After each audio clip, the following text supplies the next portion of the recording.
starting point for his sentence. The heavy sentence clearly reflects the very serious nature of the offense committed by Lai Chih-ying.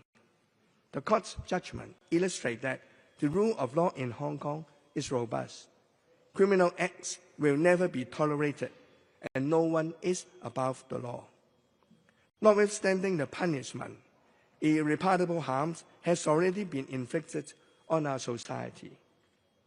Over the years, Lai and his syndicate have misled people with fake news and false information.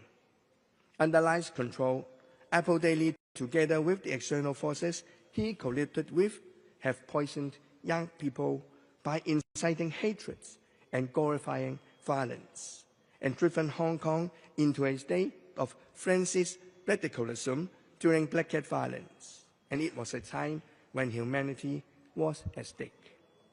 We still remember young people blocking roads, storming the electrical building, and even beating up and setting on fire fellow citizens who held different views. Some even plot terrorist attacks to kill police officers and bomb hospitals. It was fortunate that the police had cracked down on these plots in time to prevent mass casualties and serious damages. The young people behind these terrorist activities had to face punishment by law. While our court has ruled independently and strictly in accordance with the law, external forces choose to ignore the facts and criticize the case as a so-called political prosecution. Let me stress once again that the reasons for verdict and reasons for sentence hand down fully demonstrates that the court has arrived at a judgment in strict accordance with the law and the evidence.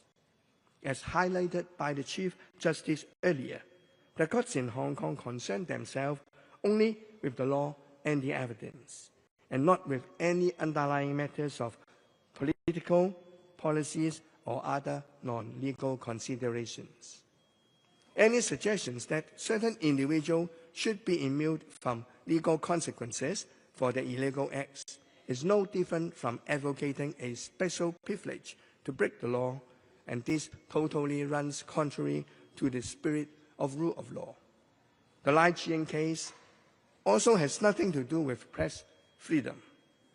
If anything, the defendants have used journalism as a guise to harm our country and Hong Kong over the years. Thanks to the public trial, it is for all to see clearly how Lai Chih-ying used Apple Daily to betray our country and our people. Moreover, external forces have fabricated facts that Lai had been unhealthy and ill-treated in prison, portraying him as a victim in an attempt to press for his unconditional release.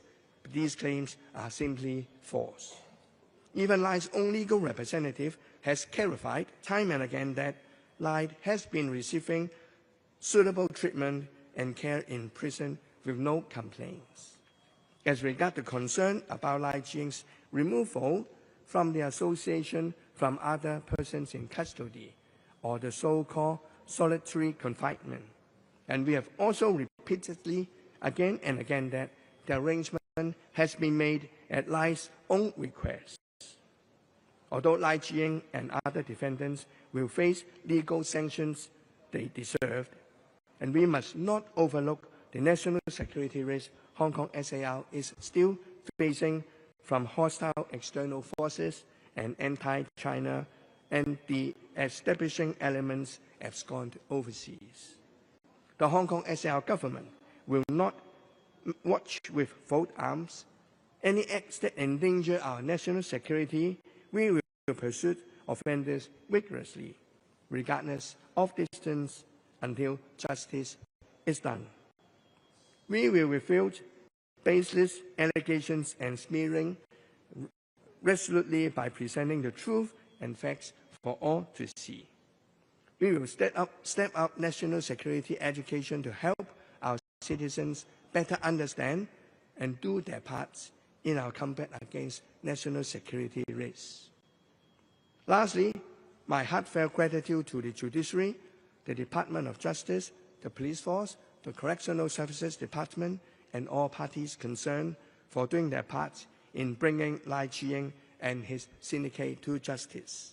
I must also thank our fellow citizens for their support and for standing firm even in challenging times. The Hong Kong SL government will continue to unwaveringly and fearlessly prevent, suppress, and punish acts and activities that endanger our national security in accordance with the law. Thank you. 好，而家係傳媒提問嘅時間，麻煩每位傳媒提問嘅時候唔好超過2個問題。藍色衫呢位記者。你好啊，無線㗎，想請教翻呢，啱啱局長你都有提過話呢，之前申請咗話凍結個資產啦，之後會充公，咁想知道話嗰個時間表同詳情究竟係點呢？咁同埋話除咗公司之外，係咪佢嘅所有個人財產都會充公呢？咁另外都留意到啦，其實呢黎智英干犯嘅罪行最高其實係可以判到終身監禁，咁但今次呢，其實法庭嗰個總刑期呢係20年啦，有冇話對嗰個判刑嘅個睇法係點樣？覺得係點樣呢？唔該晒。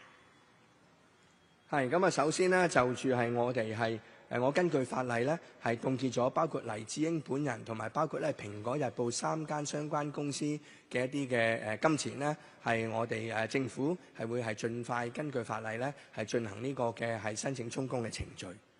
咁至於判刑已經係判咗20年啦。其實法庭入邊都清楚講咗呢，佢係牽涉呢一個嘅係罪行重大嘅，亦都由原本呢係佢嗰2條。嘅係串謀勾結外國嘅罪呢，係由原本15年呢，係將佢加刑加多3年，去到每條罪呢係18年。我哋相信呢，呢個總共20年嘅刑罰呢，係已經係反映咗呢個罪行嘅嚴重性。好，下一條提問，黑色衫呢位記者。您好，香港文匯報記者提問。首先想請問一下局長，覺得有關判決是否有阻嚇性？然後第二個問題想問一下，針對反華勢力對判決的評論，局長有何回應？請局長用廣東話回答，謝謝。哦，好。咁啊就首先呢，就係就住嗰個判刑啦，20年嘅判刑啦，我頭先都提到啦，其實呢，喺佢每一條嘅串謀勾結外國嘅罪行入邊呢，原本判刑15年，就係因為咧佢嗰個案件嘅性質係特別惡劣，係加刑咗3年，去到每條罪係18年嘅，所以加埋咧總共咧係由法庭咧就係判予係20年嘅監禁。我相信呢一個監禁咧係反映咗呢個案件嘅嗰個嚴重性。咁至於對於一啲嘅係外國嘅組織或者啲外國嘅政客，佢係繼續咧係刻意抹黑我哋咧，又話我哋係打壓新聞自由啊，又話我哋咧係政治檢控啊等等咧，呢啲咧香港市民睇得好清楚，其實呢啲全部都係虛假嘅指控。其實我哋講得好清楚㗎啦，包括法庭入邊嘅判刑講得好清楚。佢哋並冇任何政治考慮嘅，佢哋淨係睇犯罪嘅事實同埋睇法律嘅啫。一切呢啲指控咧都係虛假嘅。另外就住新聞自由，其實成件事就係、如果大家有留意個法庭整個審訊過程，就係黎智英利用《蘋果日報》去製造假新聞、假消息，煽動仇恨，煽動市民對於我哋政府不滿，鼓吹人哋係出嚟用暴力。全部同新聞自由無關嘅，呢啲全部係犯罪行為嚟嘅。一個普通嘅做記者、做新聞嘅人係唔會做呢啲事情嘅。佢個目的其實就係唔理我哋中國人民同埋香港人民咧所面對嘅苦難，即使犧牲我哋都好，都要達到佢個目的，就係要推翻咧係共產黨嘅政權。咁至於咧就係單獨囚禁咧，呢個我哋都講過好多次包括咧係黎智英個律師自己法庭都講啦，係黎智英自己提出嘅。我希望你哋唔好再繼續自己自己揞住耳仔唔聽我哋講，呢個係黎智英自己提出嘅單獨囚禁嚟㗎。多謝。好，下一個提問，呢位記者。後邊。Good evening, Mr. Chang. A question from RTHK. What's the significance of this case, given that Jimmy Lai's sentencing of 20 years is the longest in all national security cases so far? So I think the sentence of a total of 20 years imprisonment has reflected the grave nature of the case. If you look at the judgment, in fact, for each of the conspiracy to commit collusion offenses, the sentence has been increased from 15 years to 18 years with an additional sentence of 3 years. It's because the court has considered the grave nature of the case. I think the sentence of this case illustrates very clearly that any offense against national security in particular colluding with foreign forces or external element is a very serious offence.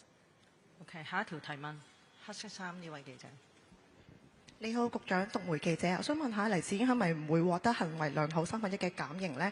咁另外同樣其他刑罪嘅高層係咪都唔會獲得行為良好嘅扣減呢？咁另外蘋果日報其實已經停刊咗啦，咁佢哋已經唔再係蘋果嘅僱員，局長點樣評估佢哋對國家安全不理？會唔會參考翻之前初選案嘅趙家賢幫懲教處拍一啲認罪悔改嘅片先會獲得減刑呢？咁咧入邊法例係好清楚講到咧，任何人係干犯咧係危害國家安全相關罪行咧，一定要喺懲教處處長佢認為咧係提早釋放咧，對於佢係唔會係不利國家安全咧，就會考慮嘅。咁咧呢個係懲教處處長會因應咧係每一件嘅案件，每一個嘅係被告人咧，根據實際情況咧係作出呢個嘅考量嘅。好，最後2個提問，呢位記者。你好，商台嘅都想問下，即係如果英國係引用移交協定安排，即係黎智英去英國服刑嘅話，即係想問下政府會唔會配合呢？另外都想問下，即係會唔會考慮用黎智英同即係英國去互換囚犯呢？即係譬如係互換，即係早前可能駐倫敦經貿辦間諜案嘅嗰啲被告咁樣。黎智英係中國人，佢喺香港中國犯法，佢喺香港中國入邊服刑係非常合理嘅。好，最後一個提問，黑色衫呢位男士。I have a follow-up question about what you said on the UK the situation, because his side or his children has said that Jimmy Lai is only a British citizen. He only holds a British passport. How do you compare that to the version of what you just said? And if the UK asks for a transfer of sentenced persons agreement, what do you think the government will? How do you think the government will respond? Lai Chih-ying, according to the law of Hong Kong and law of China, he is a Chinese, and we do not recognize dual nationality. Being a Chinese who commit an offence in Hong Kong, China, he serves sentence in Hong Kong, China is a very logical steps. Thank you.